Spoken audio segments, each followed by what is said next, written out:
Do you ever wonder how other artists' working process differ from your own? Well, if you're anything like me, then you too enjoy watching other artists do the same type of work that you do in hopes that you'll pick up a golden nugget of information that maybe will help you speed up your own process, become a better artist, or hopefully both. So in today's video, I'm going to share with you my process of how I personally storyboard a frame. I'm going to start with thumbnails, move on to blue lines, go on to inks, and then eventually end with gray tone. So my hope is, by the end of the video, that you too will have picked up something useful that you can start implementing into your work to improve your own process.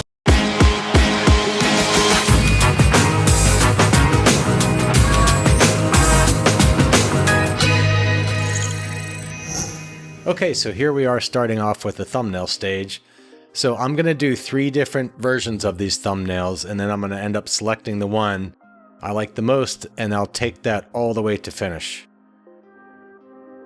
So I chose to set this shot in a traveling circus. Now there's kind of like a battle or a fight going on between the circus strongman and a clown dressed as a musketeer. I'll explain that part a little bit later. Now apparently this scuffle all started when the strongman made some sort of snide remark about the clown's funny looking hair, and that's when all hell broke loose.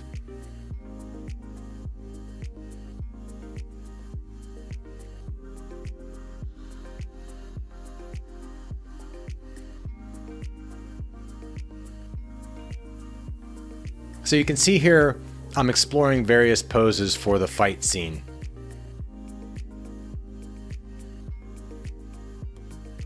In this second version, I flipped the clown so that he is now facing us and he's lunging forward with a sword. And you can see here the strongman has just barely avoided the sword piercing his chest by bending backwards in the nick of time.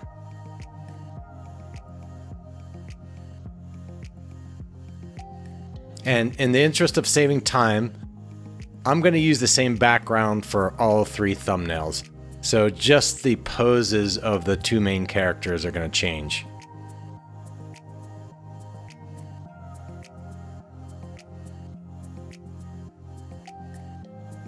Now the software I'm using is called Sketchbook Pro. It's my drawing software of choice. And the reason I use it is because I feel it has the best tool set that's really well suited for storyboard artists. And I'll go into a little bit more detail later.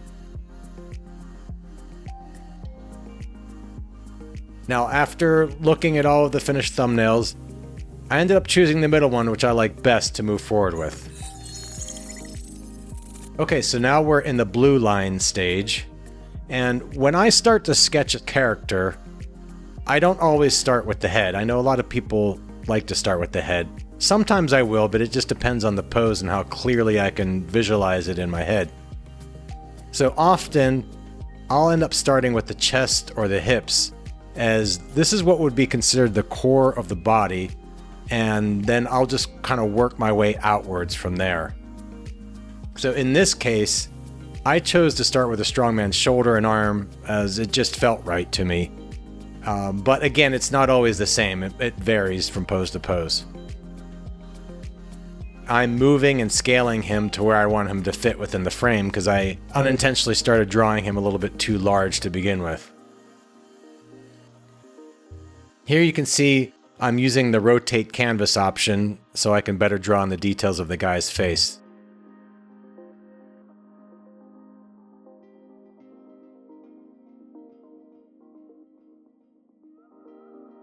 Now I also adjusted the size of his head as it originally seemed a little bit too large for me. And that's, of course, one of the advantages of drawing digitally is that you can move and rescale objects to your heart's content. Whereas if I were drawing on paper, I'd be erasing and redrawing. Now I'm drawing the clown on a completely separate layer. So my advice is whenever you have 2 characters that are closely interacting, like this fight scene, for example, I recommend always drawing the characters on separate layers, as this will allow you to move and scale them separately, and then that way you can achieve the proper composition much more easily. Otherwise, again, you'd be kind of cutting and pasting. So if you have it on a separate layer, it's much easier this way. Okay, so the story of the Clown Musketeer.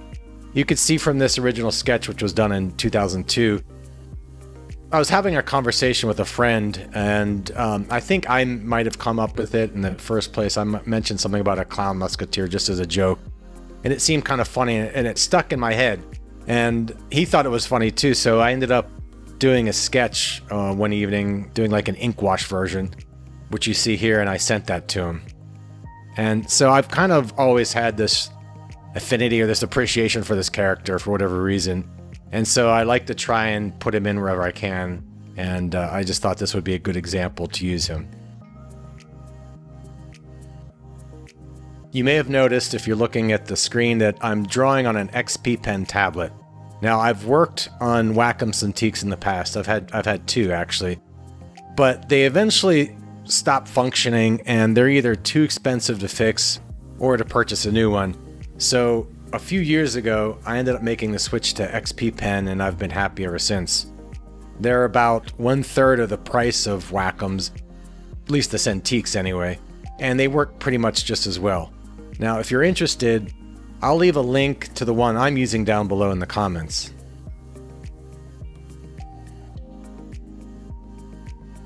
I'm sketching in some background characters here that were not in the original thumbnail.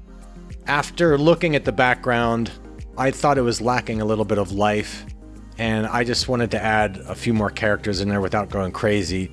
So I just decided to add like the tall man and the short man. These are two characters, of course, that would also be performing in the traveling circus. So they're kind of walking upon the scene as it's taking place. So I kind of just changed that a little bit from the thumbnail that I sketched. Now I'm just putting in a few details in the sky, some clouds and some trees, repositioning the characters.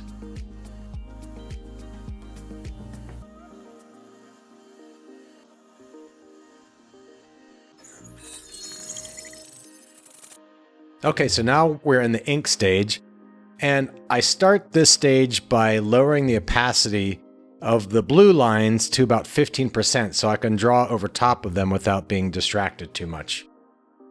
Now, if I didn't have a lot of time, let's say I was pressed on a really tight deadline, I might skip the inking stage and I would just use my blue line roughs and maybe convert them to black, or I might have started out sketching in black initially. But of course that would end up ending this demonstration a bit prematurely. So I'm going to show you my entire process all the way through to gray tone shading.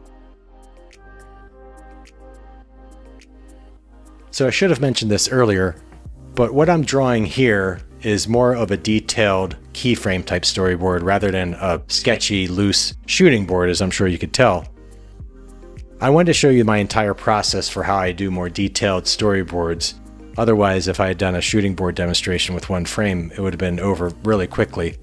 But maybe in the future, I will do a shooting board demonstration where I sketch out an entire scene, and that way you can see how that process differs from the one I'm showing to you right now.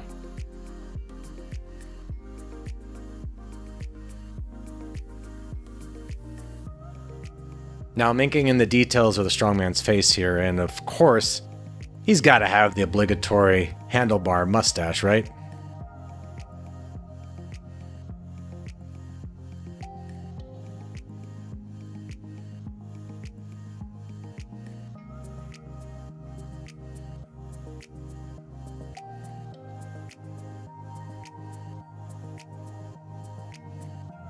Now, two of my favorite drawing tools that are built right into Sketchbook Pro are the ruler and the ellipse tools, which you see here. And they make drawing straight lines and ellipses super easy. And they're just at the click of a button, pretty much.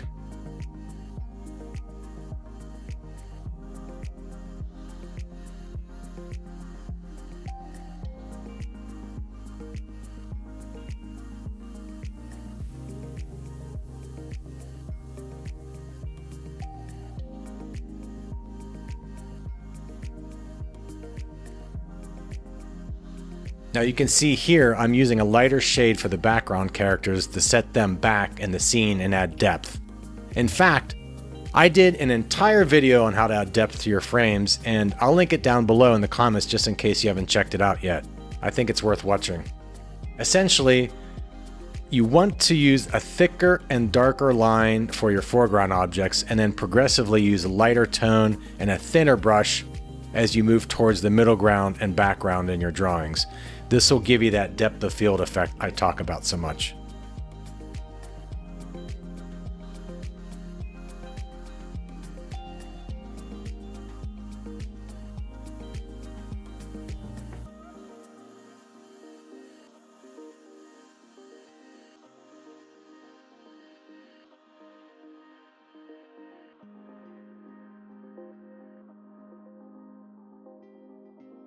In the background with the circus tents, I'm again using a thinner and lighter brush for those.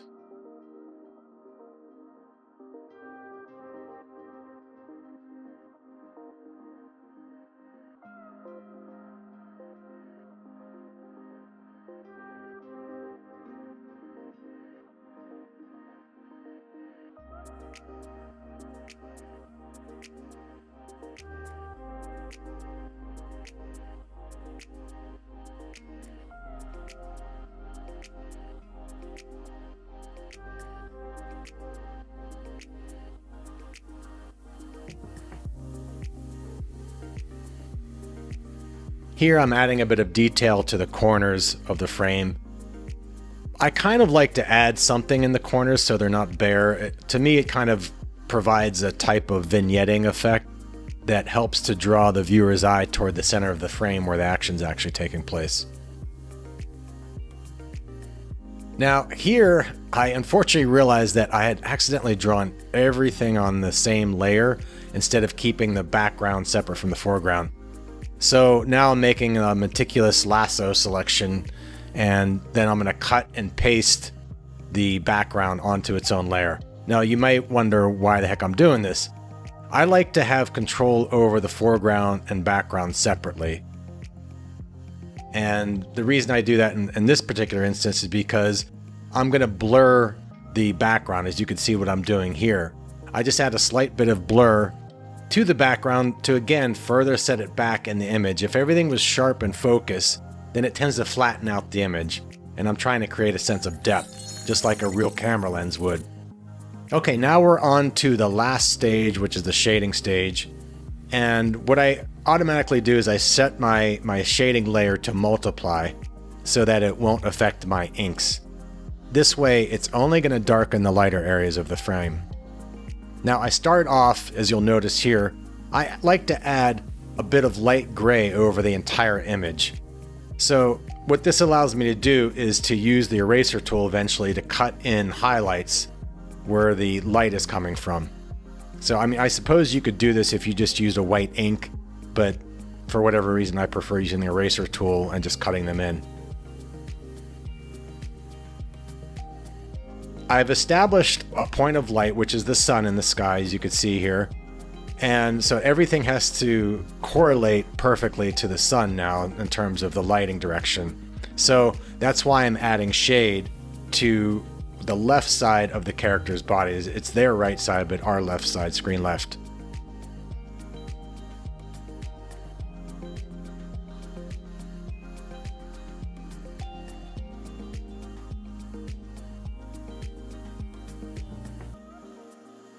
Now here I'm adding some shadows to the characters to really ground them within the scene. Otherwise, when you have characters without shadows, they tend to look as if they're kind of floating in midair. So my advice, especially for any daylight scenes, you always want to add shadows to your characters.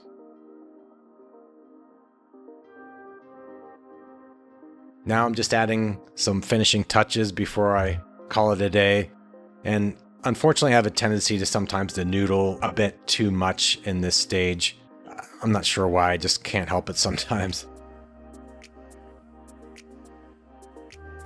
So now I'm finally getting around to carving out the light where the sun is and just creating a natural glow around it. Finally, I'm just checking my light direction and just making sure that everything is accurate. Kind of lightening some areas, darkening some others. As you can see, the left side of the tent, is in shadow because the direction of the light is coming mostly from right to left.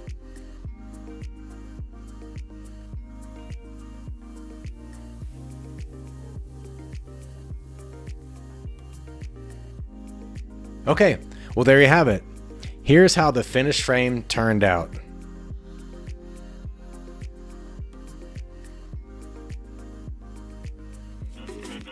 Now if you enjoyed this video and found it helpful, we'd greatly appreciate you giving the video a thumbs up, subscribing to the channel so you don't miss any other videos like this in the future, or sharing it with a fellow storyboard artist who would find it helpful. You should also know that we have a Substack full of all kinds of useful articles, interviews with industry artists, PDF guides, you name it. Everything there to help you become a better visual storyteller. Link is in the description box below. So until next time, thanks for watching.